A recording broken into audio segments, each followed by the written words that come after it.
Hey salut, c'est RL. Avez-vous déjà entendu parler de l'espace Euro Disney? Non? C'est pourtant la première infrastructure accessible au grand public en France. Toujours pas? Eh bien c'est bien dommage.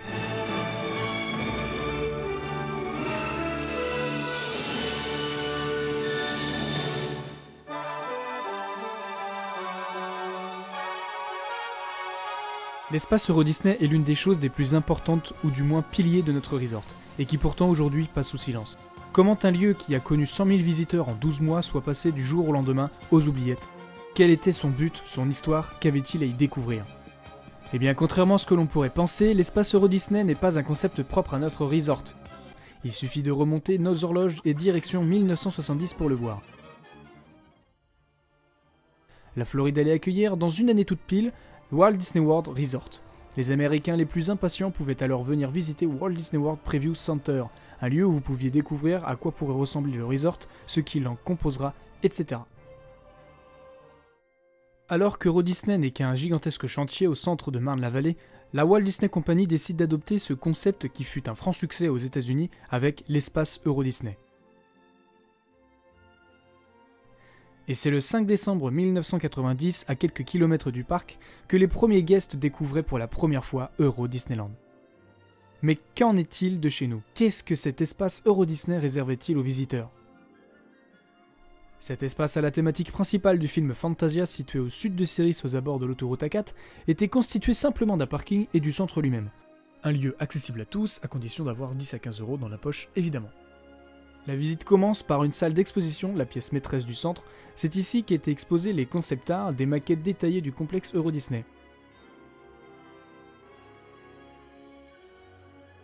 Vous pouviez également voir chaque land du parc dans des espaces spécialement dédiés, où figuraient les attractions, restaurants et costumes cast members et j'en passe.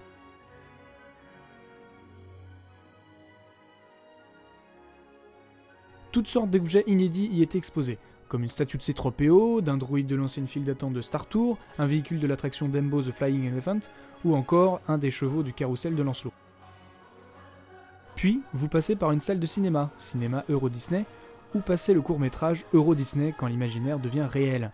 Nous invitons à rêver avec un petit garçon des aventures qui l'attendent au parc Euro Disney, près de Paris. Qui n'est rien d'autre qu'une bonne grosse publicité.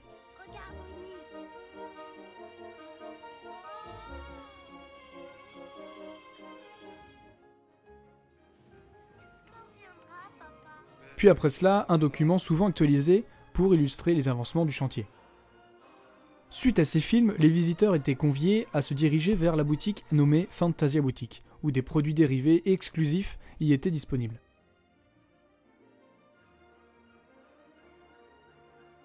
Un snack était aussi accessible sur la gauche du centre, destiné évidemment à faire connaître le type de restauration qui complétera le parc.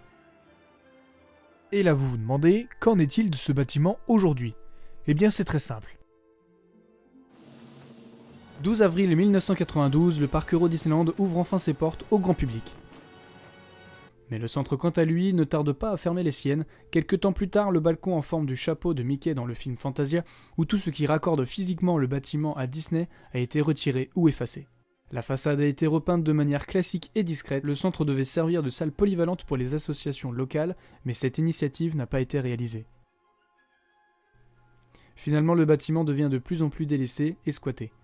Alors qu'un permis de démolition a été envisagé dans les années 2000, mais sans résultat, des rochers ont été disposés à l'entrée du parking pour éviter que les individus s'y aventurent.